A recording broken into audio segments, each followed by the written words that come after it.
Hello नमस्कार मेरे प्यारे दोस्तों, मैं अंकित एक बार फिर से स्वागत करता हूं आपका अपने चैनल एग्री इंस्टीट्यूट पे। दोस्तों उम्मीद करता हूं कि आप लोग अच्छे होंगे और आपकी पढ़ाई भी बहुत अच्छी चल रही होगी।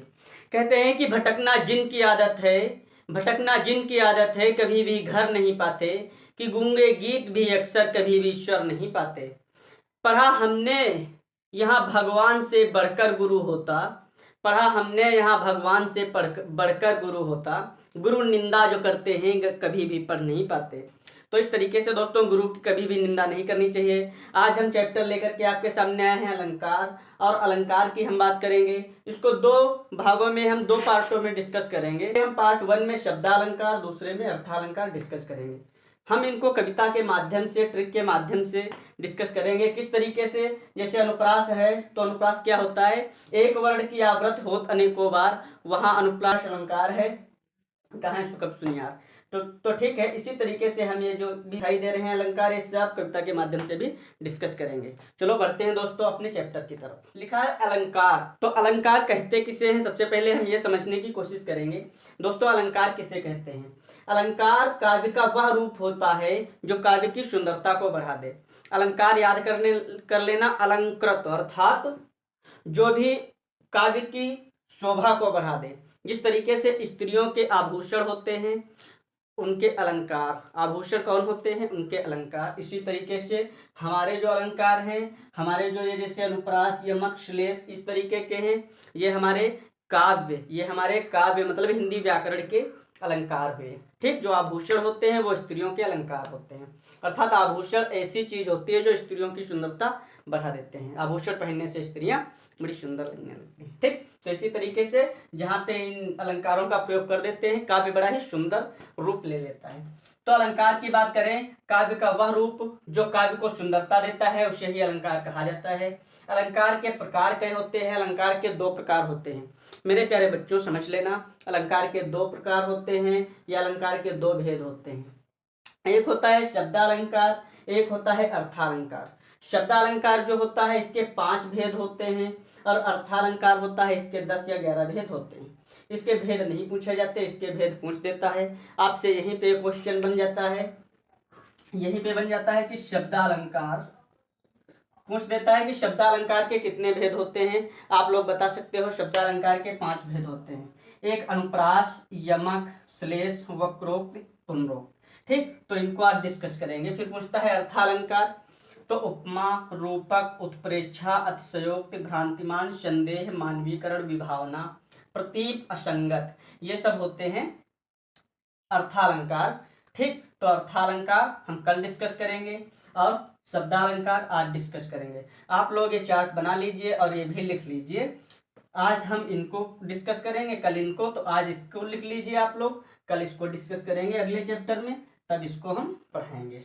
तो आज देख लीजिए अनुप्रास अलंकार क्या होता है। हम सामने लिखेंगे, इसको हटा रहे हैं, इसको कल डिस्कस करेंगे। ठीक, अनुप्रास अलंकार, अनुप्रास क्या होता है इसको देखना पहले। अनुप्रास क्या होता है, तो अनुप्रास में याद कर लेना एक वर्ण याद कर लेना। इसमें अनुप्रास में आप लोग याद कर सकते हो वर्ण, क्या याद कर सकते हो, वर्ण। इसमें पकड़ लो वर्ण, अर्थात इसमें वर्ण एक बार बार आएगा, बार बार आएगा। ठीक, इसमें शब्द आते हैं, अभी इसको भी बताते हैं, पहले इसको लिख लीजिए, इसका कविता लिख लीजिए, हम बना के लाए हैं। अनुप्रास अलंकार किसे कहते हैं, लिख लीजिए, एक वर्ण की आवृत्त, एक वर्ण की आवृत्त होत अनेकों बार, एक वर्ण की आवृत्त होत अनेकों बार, एक वर्ण की आवृत्त होत अनेकों बार, यहाँ अनुप्रास अलंकार है। कहाँ इसको सुनिए, यहाँ अनुप्रास अलंकार है, कहाँ है, कवि सुनिए।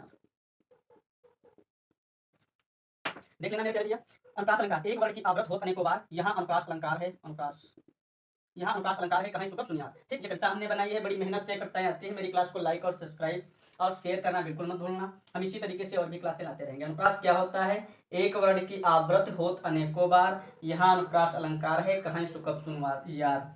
वर्ण क्या होते हैं याद कर लेना, वर्ण क्या होते हैं। वर्ण तो तुम लोग जानते होगे, जैसे वर्णमाला, तो वर्णमाला होती है जो छोटा बड़ा के अक्षर होते हैं ना, छोटा से लेके शतरंग ज्ञान तक, जो ज्ञान तक होते हैं वो सब वर्ण होते हैं। उसमें से कोई भी एक अक्षर बार बार आता रहेगा, कोई भी वाक्य बड़ा लिखा है उसमें एक अक्षर बार बार आता रहेगा तो वहां पर भैया अनुप्रास अलंकार हो जाता है। जैसे आ सकता है का लाइन वाला कोई भी, चा वाला कोई भी, टा से कोई भी, इन वर्गों से कोई भी, ठीक, ता बार बार, इस तरीके के ये वर्ण बार बार आते हैं।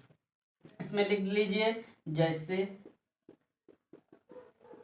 जैसे क्या होता है, जैसे होता है तरनी, तरनी, तरनी तनुजा, तरनी तनुजा, तट,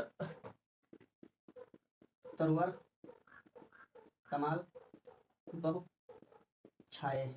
तो आप लोग देख सकते हो अनुप्रास अलंकार क्या होता है, एक वर्ण की आवृत होत अनेकों बार, एक वर्ण की आवृत होत अनेकों बार, यहाँ अनुप्रास अलंकार है, कहें सुकप सुनियार। जैसे ता बार बार आ रहा है, देख सकते हो, ता आ रहा है, ता आ रहा है, ता आ रहा है, ता आ रहा है, तो कौन सा अलंकार हो गया, अनुप्रास अलंकार। याद कर लेना, जब छोटा बड़ा का कोई भी अक्षर बार बार आ रहा हो किसी वाक्य में, कोई बड़ी सी वाक्य, बड़ा सा वाक्य लिखा है, तो वहां पर अनुप्रास अलंकार हो जाएगा। ठीक, उम्मीद करता हूं कि आपको ये बात समझ में आ गई होगी। अनुप्रास अलंकार, हमने शब्दा अलंकार का पहला भेद अनुप्रास, अनुप्रास को बताने की कोशिश की। उम्मीद करता हूं ये कविता आपको अच्छी लगी होगी। एक वर्ण की आवृत होत अनेकों बार, यहाँ अनुप्रास अलंकार है, कहें सुकप सुनियार। याद कर लेना, एक वर्ण इसमें बार बार आएगा, एक वर्ण, कोई शब्द नहीं आएगा। अब आगे जो है शब्द आएंगे। अब यमक की हम बात करते हैं, आप लोग यमक देख लेना। यमक अलंकार की जब बात करते हैं तो एक शब्द दो या दो से अधिक बार आता है, इसमें लिख लेना शब्द, ठीक, इसमें शब्द लिख लेना। इसकी कविता हम बना करके लाए हैं, वही शब्द फिर पढ़े, वही शब्द फिर पढ़े, वही शब्द फिर पढ़े, अर्थ दूसरा होए, अर्थ दूसरा होए, वही शब्द फिर पढ़े, अर्थ दूसरा होए, वहां यमक अलंकार है, ना ही दूसरा कोई, ना ही दूसरा कोई। ये कविता आपके सामने देखो तैयार हो गई है यमक की भैया। तो आप लोग मेरे प्यारे स्टूडेंट्स ये भी लिख लेना, यमक अलंकार कहाँ पर होता है, जहां पर एक शब्द होगा ना, वो एक से अधिक बार आया होगा, एक ही शब्द, मतलब वही शब्द फिर पड़े, अर्थ दूसरा होए, अर्थ अलग अलग होंगे, यहाँ यमक अलंकार है, ना ही दूसरा कोई। ठीक, इसका उदाहरण क्या होता है, इसमें लिख लीजिए, जैसे इसका उदाहरण क्या होता है, वही शब्द फिर पड़े वाले में, जैसे होता है कनक कनकते सौगुनी, खूब ज्यादा पूछा जाता है हाई स्कूल में, कनक कनक कनकते, कनक कनकते सौगुनी। एक ये पूछा जाता है कनक कनकते सौगुनी मादकताधिकाय, वह खाए बोराए जग वह पाए बोराए। एक कनक का मतलब होता है सोना, इसमें एक कनक का मतलब होता है सोना, ठीक, और दूसरे कनक का मतलब होता है धतूरा, इसका मतलब होता है धतूरा। अब देखो शब्द एक ही है, शब्द एक ही है, लेकिन ये दो बार आया है और अर्थ भी अलग अलग है, पहले का है सोना, दूसरे का है धतूरा। देख लेना, वही शब्द मतलब शब्द जो होता है वो दो या दो से अधिक बार आ जाए, ठीक, दो या दो से अधिक बार आ जाए, याद कर लेना यमक में वही शब्द फिर पढ़ रहा है और अर्थ भी दूसरा हो रहा है, अर्थ भी दूसरा हो रहा है, तो यहाँ पर यमक अलंकार हो गया। जैसे सोना और धतूरा, एक सोना पा जाए तब भी बौरा जाता है आदमी, और एक धतूरा जो होता है इसको खा ले अगर तब भी आदमी बौरा जाता है। तो कनक कनकते सौगुनी मादकता अधिकाय व खाए बौराए जग वा पाए बौराए, यमक अलंकार का ये उदाहरण है। ठीक, वही शब्द फिर पड़े, अर्थ दूसरा हो, आप लोग समझ सकते हो। इसकी जगह पे एक और आता है, आप लोगों को पता होना चाहिए, वो होता है जैसे लिखा होता है तीन बेर खाती थी वे तीन बेर खाती हैं, वो होता है तीन बेर खाती थी वे तीन बेर खाती थी वे तीन बेर खाती हैं, ठीक, तीन बेर खाती थी वे तीन बेर खाती हैं, नगन जड़ाती थी वे नगन जड़ाती थी वे नगन जड़ाती हैं। एक होता है ऊंचे घोर मंदर, ऊंचे घोर मंदर के अंदर रहन वारी, ऊंचे घोर मंदिर के अंदर रहने वाली, ऊंचे घोर मंदिर के अंदर रहती हैं, ऊंचे घोर मंदिर के अंदर रहती हैं। आप लोग देख सकते हो हमारे साथ में, ये हमने यमक का दूसरा उदाहरण लिखा। तीन बेर खाती थी वे तीन बेर खाती हैं, नगन जड़ाती थी वे नगन जड़ाती हैं, ऊंचे घोर मंदिर के अंदर रहन वाली, ऊंचे घोर मंदिर के अंदर रहती हैं। जब अलंकार पढ़ते हैं बड़ा मजा आ जाता है, सच में ये सुंदरता ही बढ़ा देते हैं। किस तरीके से देख सकते हो, ये कहानी है एक राजा की। जब राजा एक युद्ध में पराजित हो जाता है और अपनी रानियों को लेकर के एक गुफा में छुप जाता है। कहाँ छुपता है बेटा? गुफा में छिप जाता है। तो यहाँ पे वो कहता है, कवि कवि क्या कहता है कि तीन बेर खाती थी वे तीन बेर खाती हैं, अर्थात तीन बेर मतलब तीन बार वो खाना खाती थी अपने राजमहल में, और आज वो तीन फल खा रही हैं। कंडीशंस ऐसी आ जाती हैं बेटा कि तीन बेर जो खाना खा रही थी, तीन बार अर्थात खाना खा रही थी, भोजन कर रही थी, आज वो तीन बेर अर्थात तीन फल, वो ना बेरी वाले फल, वो खा करके अपना गुजारा कर रही हैं। नगन जड़ाती थी वे नगन जड़ाती हैं, अर्थात कभी वो नगों से जड़ी रहती थी, हीरे मोती जवाहरात उनसे ये कभी कभी जड़ी रहती थी। जब अपने महल में रहती थी तो जड़ी रहती थी, और आज ऐसा समय आ गया है कि नंगे होकर के जड़ा रही हैं गुफाओं में, पहनने के लिए उनके पास कपड़े नहीं हैं। ठीक, ऊंचे घोर मंदिर के अंदर रहन वाली वो रानियां जो ऊंचे ऊंचे महलों में रहा करती थी, कभी घोर मंदिर, मंदिर में होता है ऊंचे ऊंचे किले, कभी कभी किलों अर्थात जो ऊंचे ऊंचे किले थे उसमें वो रहती थी ना कभी, और आज ऐसा समय आ गया कि ऊंचे घोर मंदिर के अंदर रहती हैं, अर्थात ऊंचे ऊंचे पर्वत हैं, उनके अंदर गुफाएं हैं, मंदिर में गुफा भी होता है, आज गुफा में रह रही हैं। अब देखो वही शब्द बार बार आ रहा है कि नहीं, वही शब्द फिर पड़े। देखो नगन जड़ाती, नगन जड़ाती, ऊंचे घोर मंदिर, ऊंचे घोर मंदिर, ठीक, तीन बेर खाती, तीन बेर खाती। देखो शब्द बेटा वही है पर इसका अर्थ हर बार बदल रहा है। ठीक, तो ये हो गया आपका उदाहरण यमक अलंकार का। यमक अलंकार क्या होता है देख सकते हो, लिखा है स्क्रीन पे, वही शब्द फिर पड़े, अर्थ दूसरा हो, यहाँ यमक अलंकार है ना है दूसरा कोई, समझ सकते हो आप लोग। अब इसके बाद हम बात करते हैं भैया श्लेष की। इसके बाद किसकी बात करेंगे? श्लेष की। श्लेष क्या होता है? इसमें एक शब्द होगा, क्या होगा? एक शब्द होगा, लिख सकते हो यहाँ पर एक शब्द। इसकी कविता हम लेकर के आए हैं। इसमें क्या होता है, कविता लिख सकते हो, एक शब्द, एक शब्द से होता है बहुअर्थन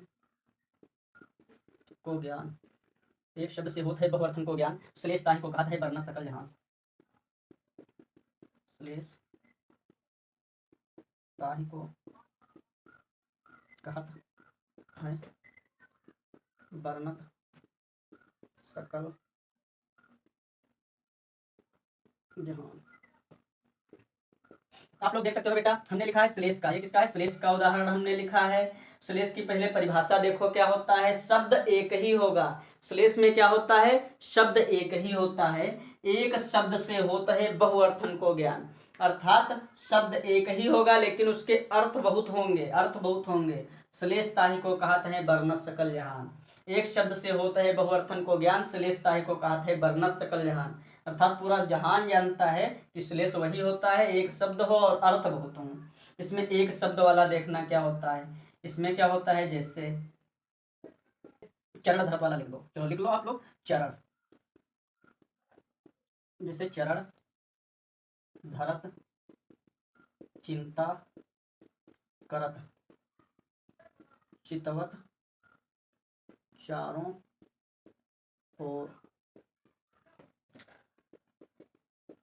सुबरन, चरण धरत चिंता करत चितवत चारों ओर सुबरन को खोजत फिरत, कौन कौन खोजता फिर रहा है? कवि, व्यभिचारी चोर। देख सकते हो श्लेष का हमने उदाहरण लिखा है, चरण धरत चिंता करत चितवत चारि और सुबरन को खोजत फिरत कवि व्यभिचारी चोर। ठीक, ये किस तरीके से इसका हम समझा सकते हैं आप लोगों को, देखो समझ सकते हो आप। एक शब्द से होता है बहुअर्थन को ज्ञान। देखो शब्द एक ही आया है चरण, लेकिन बहुत अर्थ इसके निकल रहे हैं। ठीक, जैसे सुबरन, इसके बहुत अर्थ निकल रहे हैं। आप एक पढ़ते थे, काग दही के कारणे दीन्हों प्राण गंवाए, वो भी इसी का होता था, अर्थात कागद ही के कारणे दीन्हों प्राण गंवाए, वो भी इसी का ही होता है उदाहरण। श्लेष अलंकार उसमें होता है, जो कागद ही होता है, कागद, उसके जो अर्थ होते हैं अलग अलग निकाल देता है कवि। देखो इसमें चरण जो है बेटा, चरण जो है इसके दो अर्थ हैं, चरण के दो अर्थ हैं। कौन कौन से दो अर्थ हैं? पहला चरण होता है पंक्ति, पहला चरण होता है पंक्ति, दूसरा होता है चरण पैर। ठीक, सुबरन के भी दो अर्थ हैं। सुबरन के दो अर्थ कौन कौन से हैं? सुबरन के भी दो अर्थ हैं। सुबरन के कौन कौन से अर्थ हैं? एक होता है सुंदर, सुंदर वर्ण। ठीक, एक होता है सुंदर स्त्री, एक होता है सोना। सोना चांदी क्या करेंगे प्यार में, सोने जैसे गुण है मेरे। अतिशयोक्ति पढ़ाएंगे, उसमें है सोने जैसे गुण। देखो श्लेष अलंकार किसको कहते हैं? जब एक शब्द पड़ेगा लेकिन इसके अर्थ तमाम होंगे। देखो, चरण धरत चिंता करत चितवत चारि हों, अर्थात इस पंक्ति में कवि बताता है कि कोई कवि है, वो चरण रखता है, अर्थात सुंदर सुंदर पंक्तियां सजाता है। चरण नहीं पूरे किए जाते हैं, देखो चरण पूरे हैं, चरण पूरे हैं, तो चरण कोई रख रहा है। और फिर चिंता करता है, सोचता है, मतलब मन में। फिर चितवत चारि हों, मतलब किताबों में इधर उधर देखता है। सुबरन को खोजत फिरत कवि व्यभिचारी चोर, मतलब अच्छे अच्छे वर्णों को खोजता फिर रहा है कौन? कवि। ठीक, पहले कवि ले लो। अब व्यभिचारी की बात करें, व्यभिचारी कौन होता है? एक ऐसा आदमी व्यभिचारी होता है जो हर समय सुंदर स्त्रियों के बारे में सोचा करे, हर समय उसको कामवासना सताती रहे, वो लोग होते हैं व्यभिचारी। अब उस पर भी ये लागू होता है, कैसे? चरण जो है, चरण माने मान लो पैर, कोई व्यभिचारी आदमी है, पुरुष है, वो पैर रखता है, फिर चिंता करता है, मतलब मन में सोचता है, फिर इधर उधर देखता है, चितवत चारों ओर, सुबरन को खोजत फिर, मतलब अच्छी अच्छी स्त्रियों को वो खोजता फिर रहा है। ठीक, अब की देखो चरण का फिर बदल गया, अब की क्या है? चरण धरत, अब की बार फिर पैर रख रहा है, चोर के लिए लागू कर दो। पैर रख रहा है, चिंता करता है चोर, और इधर उधर देखता है, चितवना माने होता है देखना। चोर जो है वो पैर रखता है, चिंता करता है, और चारों तरफ देखता है। किसको खोजता फिर रहा है? वो सोने को खोजता फिर रहा है। एक बार देखो सोना, एक बार सुंदर स्त्री, एक बार सुंदर वर्ण, तीनों बार लागू हो गया। तो देख लीजिए आप लोग, श्लेष का ये उदाहरण होता है भैया। श्लेष का ये होता है, एक शब्द होता है लेकिन उसके अर्थ क्या होते हैं? हर बार में बदल जाते हैं। ठीक, अब इसके बाद में हम बात करेंगे वक्रोक्ति की।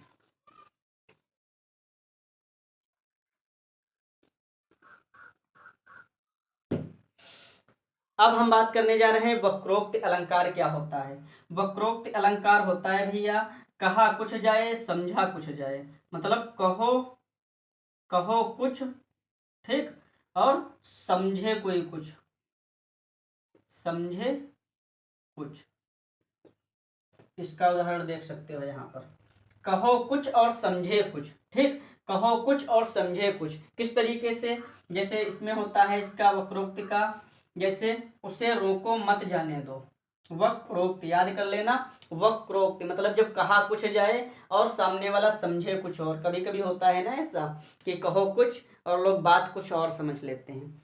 ठीक, वहां पे वक्रोक्ति होता है, जैसे उसे उसे रोको मत जाने दो।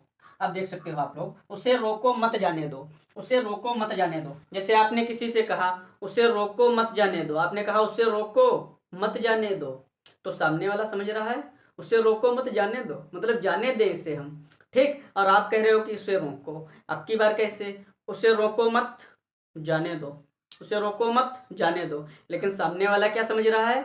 उसे रोको मत जाने दो कह रहे हैं सर, तो उसे रोक रहे हैं। ठीक, तो इस तरीके से इसमें ये जो कॉमा आप लोग लगाते हो उसका मेन यहाँ पे वो होता है, अर्थ चेंज कर देता है। जैसे उसे रोको मत जाने दो, एक बार हमने कहा उसे रोको मत जाने दो, हमने कह दिया उसे रोको मत जाने दो, तो आप लोग क्या करोगे, उसे रोकोगे नहीं, जाने दोगे, जाने दोगे।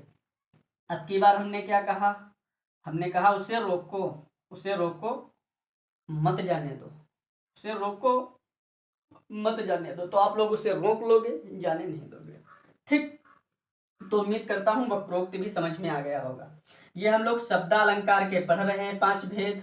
अनुप्रास पढ़ा हमने, यमक पढ़ा, श्लेष पढ़ा, वक्रोक्ति पढ़ा, अब पुनरोक्ति पढ़ने जा रहे हैं। ठीक, अब पुनरोक्ति पढ़ेंगे। देखो पुनरोक्ति में क्या होता है, पुनरोक्ति में क्या होता है प्यारे बच्चों, पुनरोक्ति बड़ा ही शानदार होता है। वही शब्द बार बार कहना, मतलब इसमें लिख लो, एक शब्द क्या करना है, बार बार, एक शब्द बार बार।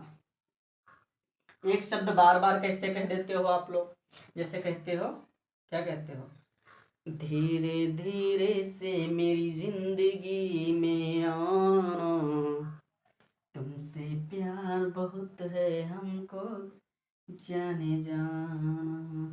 तो धीरे धीरे, क्या आपने कहा, धीरे धीरे, धीरे धीरे से मेरी जिंदगी में आना। देखो 2 बार एक शब्द कह दिया, से मेरी जिंदगी में आना, मेरी जिंदगी में आना, धीरे धीरे से मेरी जिंदगी में आना। देखो धीरे धीरे आपने 2 बार कहा, एक बार है जैसे धीरे धीरे पास तेरे आएंगे, 2 बार कह रहे हो, अपना तुझे हम बनाएंगे। धीरे धीरे मतलब एक ही शब्द है लेकिन उसको 2 बार, तब पुनरोक्ति होता है। ठीक, जैसे धीरे धीरे पास तेरे आएंगे, अपना तुझे हम बनाएंगे।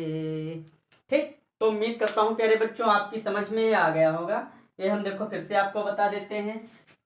अलंकार 2 प्रकार के होते हैं, एसएससी जीडी कांस्टेबल और यूपी बोर्ड में सीधे पूछ लिया जाता है। अलंकार कितने प्रकार के होते हैं आप लोग बता सकते हो, अलंकार 2 प्रकार के होते हैं। ठीक, फिर पूछा जाता है शब्दालंकार के कितने भेद होते हैं, आप लोग बता सकते हो, शब्दालंकार के 5 भेद होते हैं।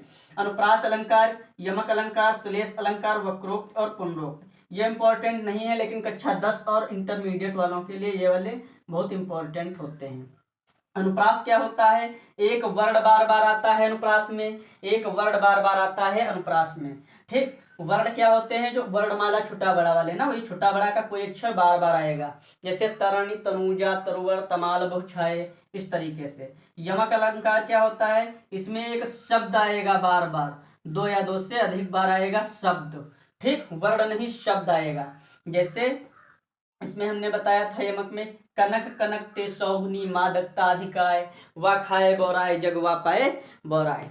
ठीक, और यमक में होता है 3 बेर खाती थी मैं 3 बेर खाती हैं, ऊंचे घोर मंदिर के अंदर रहन वाली, ऊंचे घोर मंदिर के अंदर रहती हैं, मतलब शब्द 2 या 3 बार आ रहे हैं, अर्थ भी उनके अलग अलग हैं। श्लेष हमने बताया, श्लेष क्या होता है, एक ही शब्द आएगा लेकिन एक शब्द जो होगा एक ही बार आएगा, एक शब्द एक ही बार आएगा लेकिन उसका अर्थ क्या होगा, उसका अर्थ क्या होगा, उसका अर्थ बहुत हो जाएंगे। जैसे इसकी कविता हमने क्या बताई थी श्लेष की, एक शब्द से होता है बहुअर्थन को ज्ञान, श्लेष ताहे को कहते हैं वर्णत सकल जहान। ठीक, इसकी बताया था, एक वर्ण की आवृत्ति होत अनेकों बार, वहां अनुप्रास अलंकार है, कहां सुकब सुनियार। यमक अलंकार क्या बताया था, वही शब्द फिर पड़े अर्थ दूसरा होए, यहाँ यमक अलंकार है ना है दूसरा कोई। ठीक, श्लेष क्या बताया है, एक शब्द से होते हैं बहुअर्थन को ज्ञान। ठीक, इसमें जैसे चरण धर चिंता करत अभी हमने बताया, और चरण धर चिंता करत वाला इसमें का है। ठीक, वक्रोक्त क्या है, कहा कुछ जाए समझो कुछ, जैसे उसे रोको मत जाने दो। ठीक, ये वाला इसका उदाहरण बताया। पुनरोक्त क्या होता है, एक शब्द बार बार जब पड़ जाए, जैसे धीरे धीरे से मेरी जिंदगी में आना, तो एक शब्द जो है धीरे धीरे ये बार बार आ रहा है, तो ये पुनरोक्त होता है। उम्मीद करता हूँ कि आपको ये क्लास हमारी बहुत ही अच्छी लगी होगी, और अगर हमारी क्लास आपको अच्छी लगी हो तो चैनल मेरा सब्सक्राइब करना और लाइक करना। कमेंट बॉक्स में लिखना कि अगली क्लास आपको किस चीज़ की चाहिए। वैसे हम अगला पार्ट जो लेकर आएंगे पार्ट 2 में अब इसको बताएंगे, इसको हम पार्ट 2 में डिस्कस करेंगे, अर्थालंकार क्या होते हैं। ठीक, इसको भी इसी कविता के माध्यमों से, जैसे हमने इनकी कविता तैयार किए हैं, कविता के माध्यमों से भी इस क्लास को भी हम देंगे, अर्थालंकार को भी समझाएंगे। ठीक, तो देखने के लिए धन्यवाद। आप लोग ऐसे ही हमारे साथ बने रहिए और अगली क्लास में आपसे मिलते हैं। थैंक्स।